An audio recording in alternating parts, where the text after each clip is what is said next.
Major funding for KPBS Evening Edition has been made possible in part by Anderson Plumbing, Heating and Air, proud to support the mission of KPBS and privileged to serve San Diego clients. Anderson Plumbing, Heating and Air, helping homeowners maintain drain, heating, and cooling systems since 1978.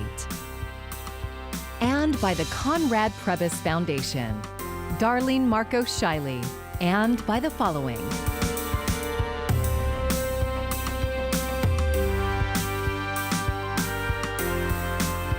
And by viewers like you.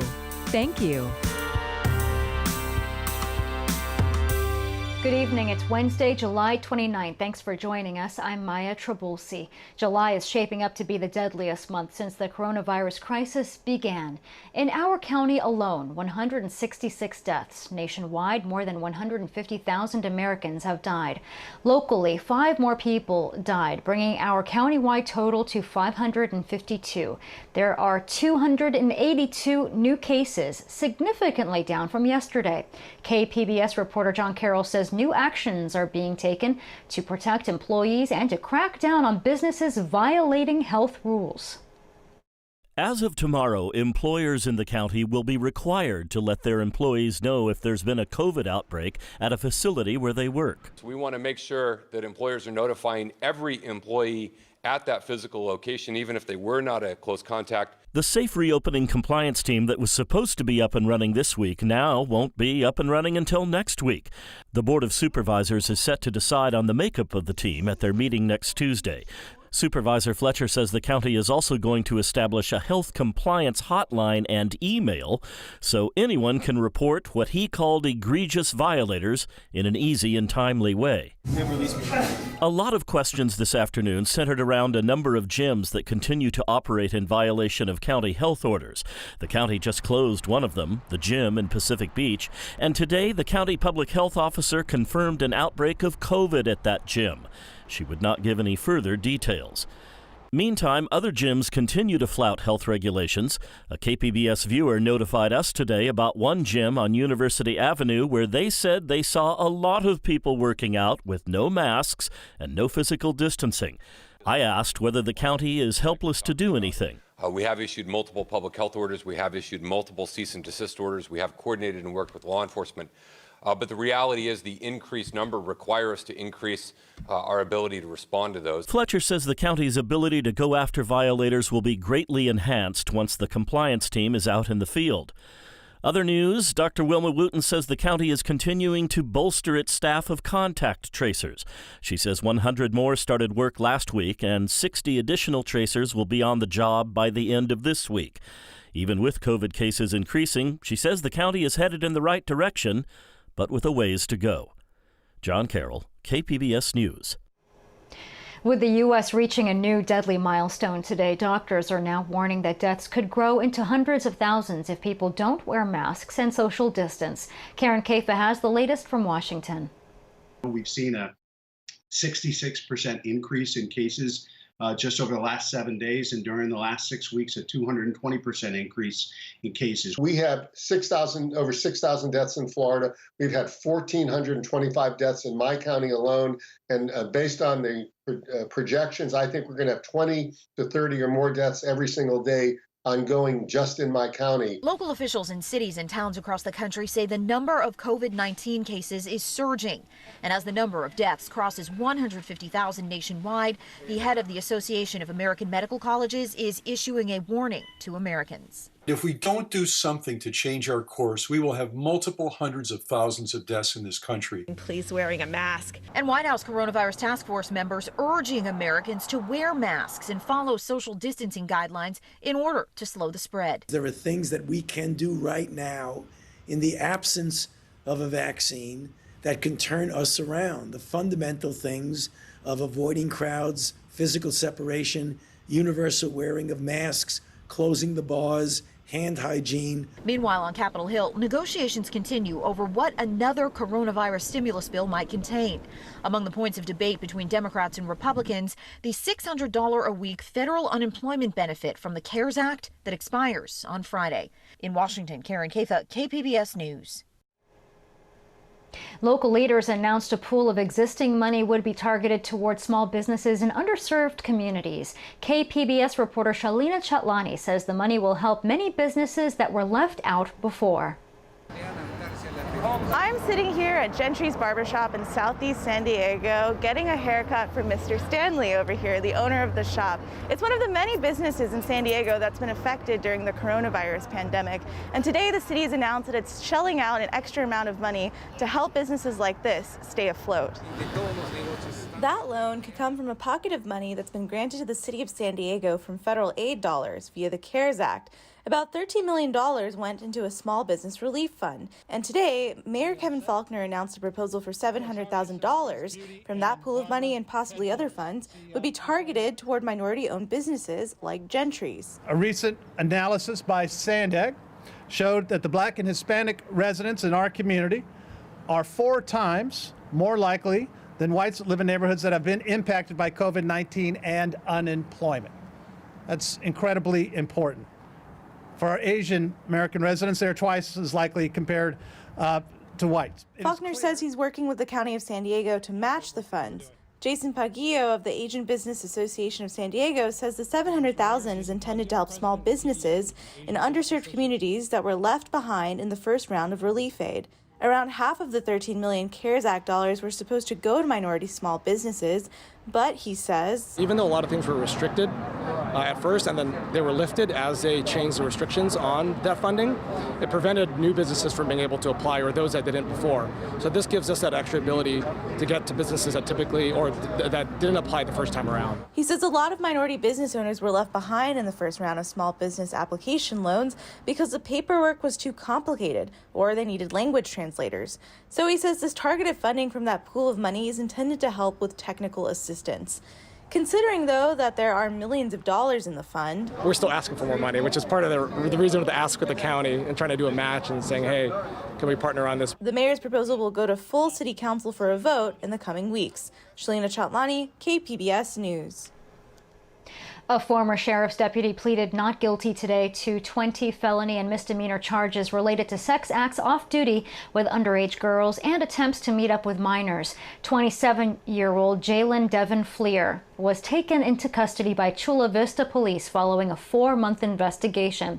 The case against him came to light when Crime Stoppers received tips about an unidentified man engaging in sex acts with a juvenile. Fleer faces 18 years and 4 months in state prison if convicted of all charges. 1 month after the Supreme Court's decision, the Trump administration is still trying to figure out how to do away with DACA. The program protects hundreds of thousands of immigrants brought to the U.S. illegally as children from deportation.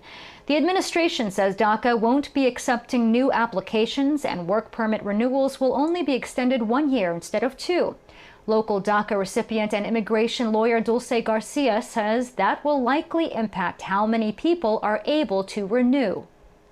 Now to come up with $500 every year to renew this work permit, it adds an extra layer of difficulty along with everything that we're experiencing right now as a result of the world pandemic.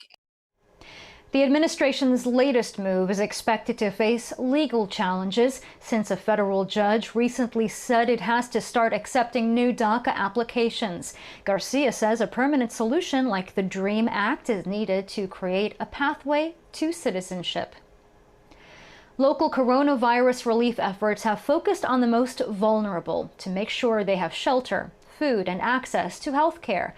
KPBS reporter Max Rivlin-Nadler tells us about one effort to help young people, including some who still don't believe the threat of COVID-19 is real. In May, the advocacy group YouthWill launched an ambassador program to reach out to young people during the pandemic, assessing their needs and connecting them with help.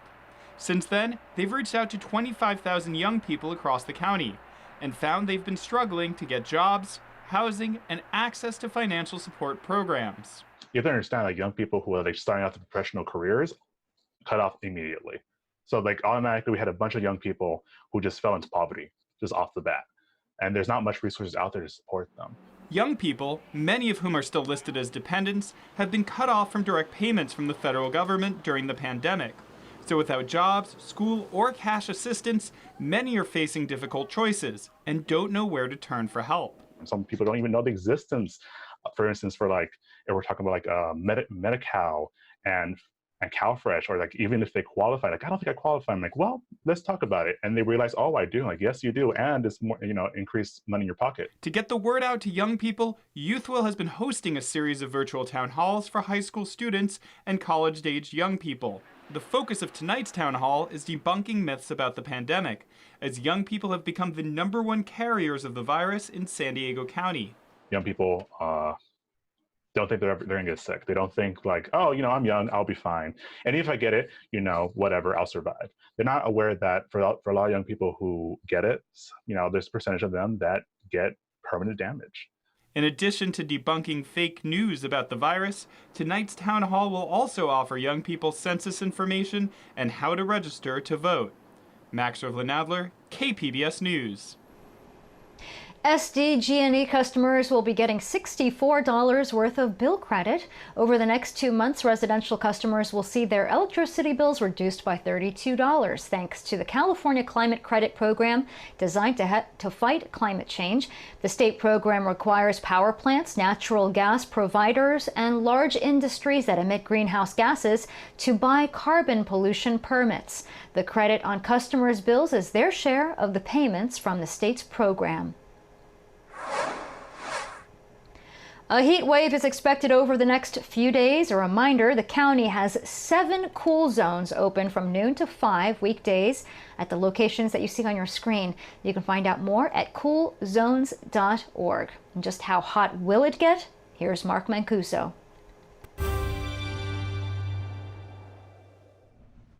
The heat is on. Heat will be widespread in our area. It's the July Fry. And in the desert, it is going to be unbelievably hot, and it does look like the hottest day will be Friday, and it does appear that some records will be challenged. Over the weekend, relief for some, few folks near the coast, but interior sections will be staying hot. Looks like we'll have to wait until next week for any type of cool down. Next couple of days, dangerously hot, heat advisories and excessive heat warnings are in effect. Please make sure you hydrate. Stay in the air conditioning. For tonight, some low clouds coming on in Oceanside, San Diego. Temperatures low to mid-60s. Ramona's 59 for a low. El Cajon 66. Borrego Springs 87. And in Mount Laguna around 62. For tomorrow, high pressure's building over our area, so it's dry and it is hot. Temperatures above normal. Widespread heat getting pretty nasty here in the deserts.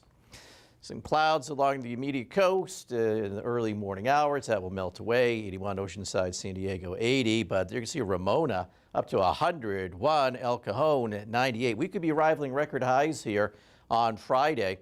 Borrego Springs up to 117 and Campo 104. As we take a look at the weekend, this trough will start to approach. A little cooling right near the coast. Interior sections will stay hot, especially in the deserts. Take a look at our temperatures next couple of days. It's quite warm, partly sunny skies over the weekend. Temperatures creep down just a smidgen.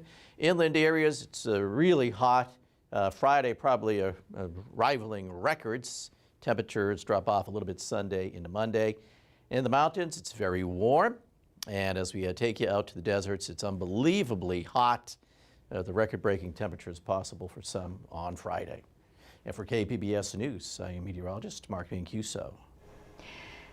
Francis Parker school officials are asking families to watch out for suspicious activity after a cyber attack. The school says a third-party vendor that handles some of the school's data notified them of a ransomware attack in May. Hackers demanded payment in return for destroying personal information copied from the database, like birth dates and donations.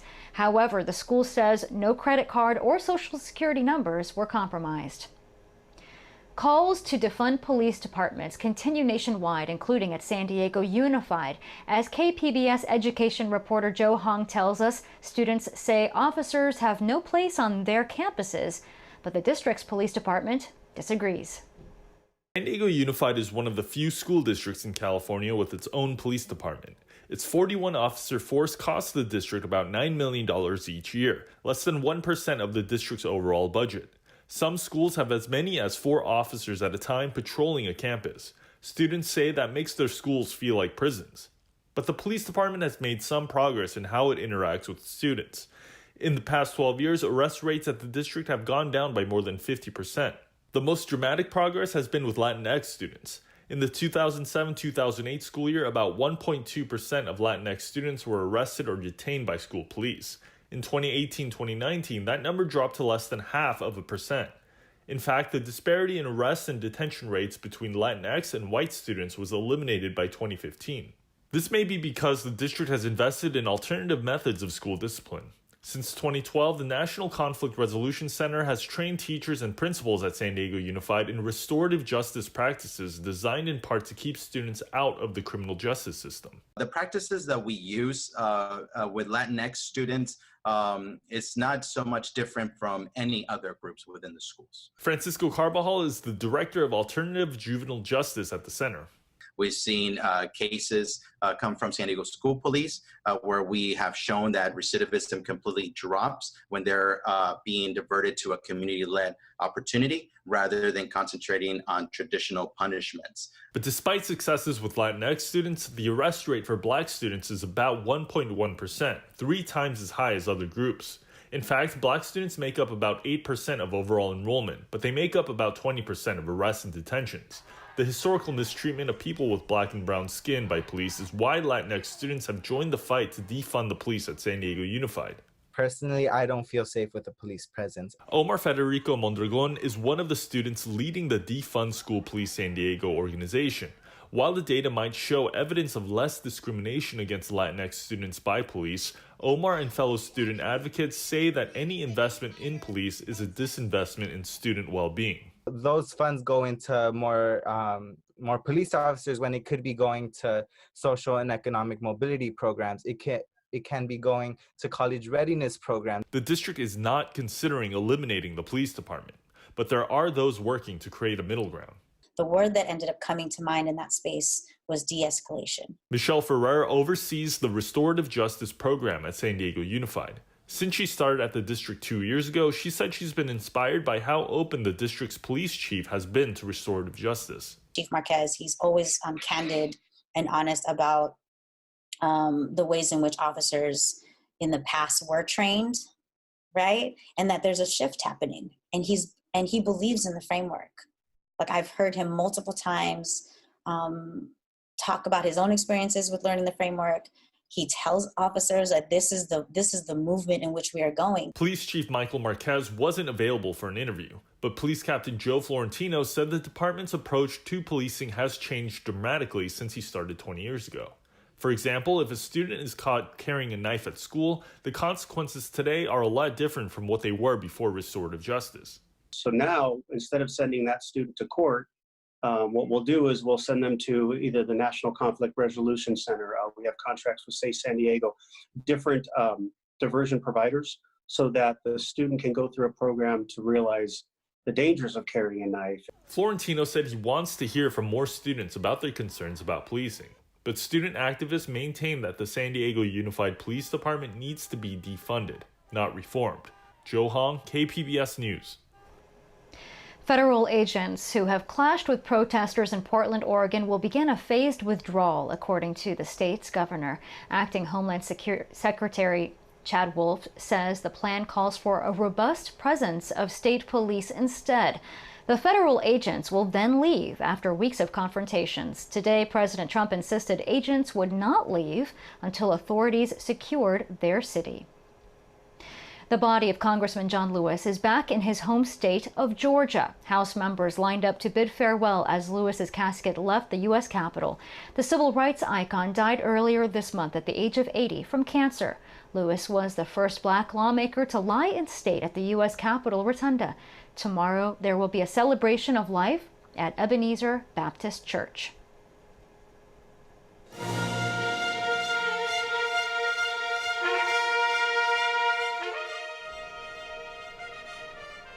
Democratic presidential hopeful Joe Biden has a big decision to make: who will be his VP. But as Whitney Wild reports, new clues are emerging as to who he might pick. In the running mate race, Joe Biden is holding his cards close. I'm going to try to figure out how to trick you all so I can meet with him in person.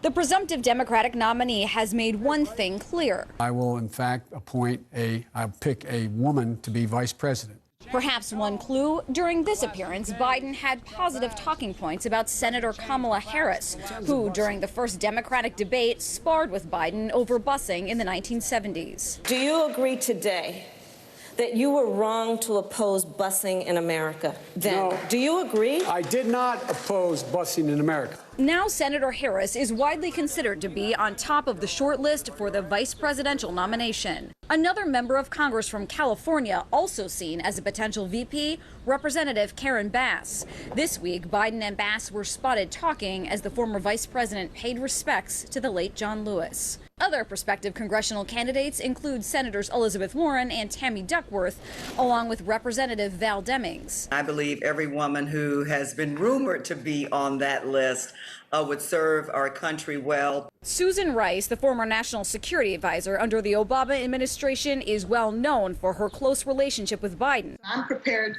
to support him in any possible way that he thinks I can. But there's controversy over her handling of the 2012 attack of the U.S. consulate in Benghazi. I don't doubt that the Republicans will use this and they'll attack whoever is Joe Biden's choice to be his vice president. From Atlanta's mayor to New Mexico's governor, the Biden campaign is carefully vetting candidates. But for now, the winner of the running mate race is a secret only Joe Biden knows. I'm going to have a choice in the first week in August, and I promise I'll let you know when I do.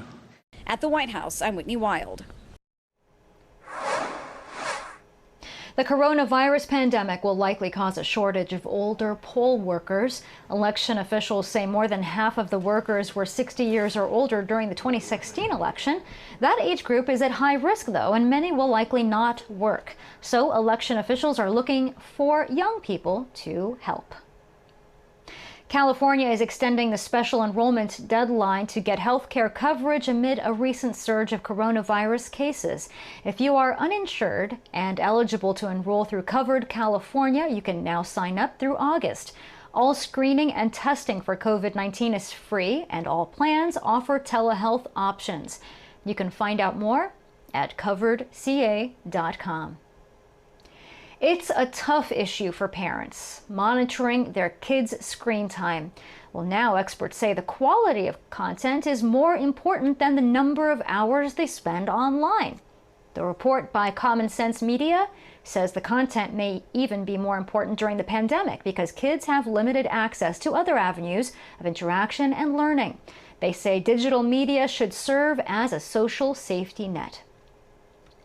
An online art show and conversation about Arab American contemporary art takes place tomorrow. KPBS arts reporter Beth Accomando previews the event with one of the artists.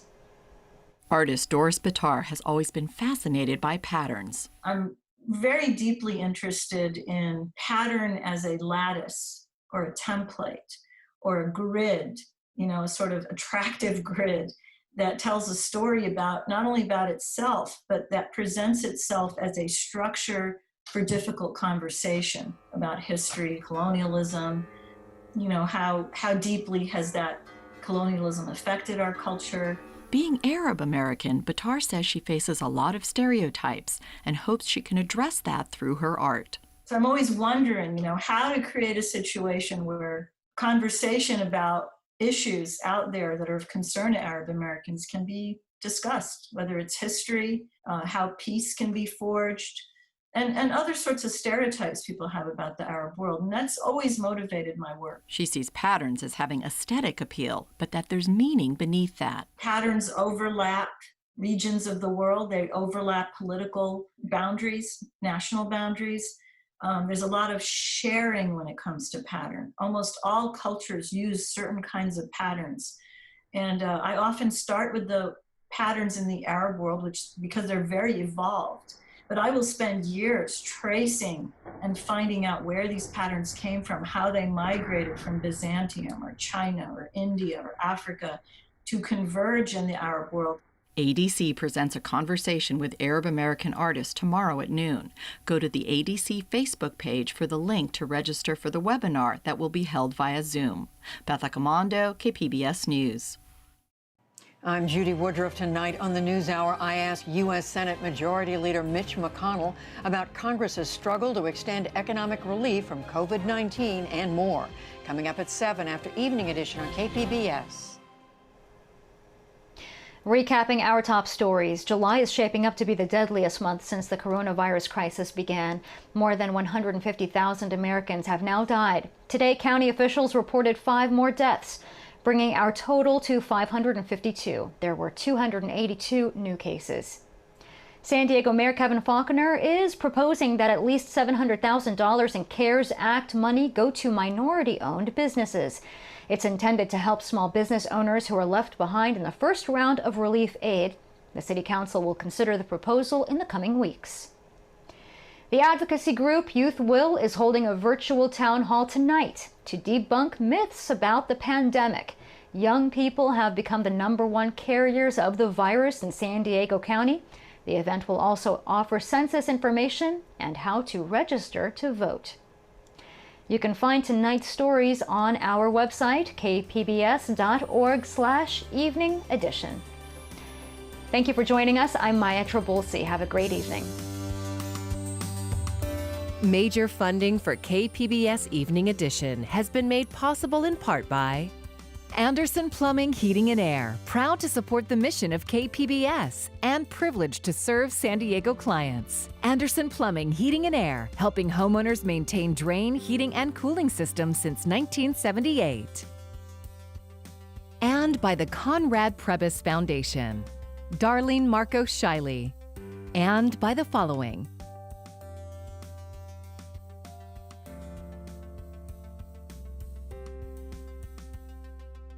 and by viewers like you. Thank you.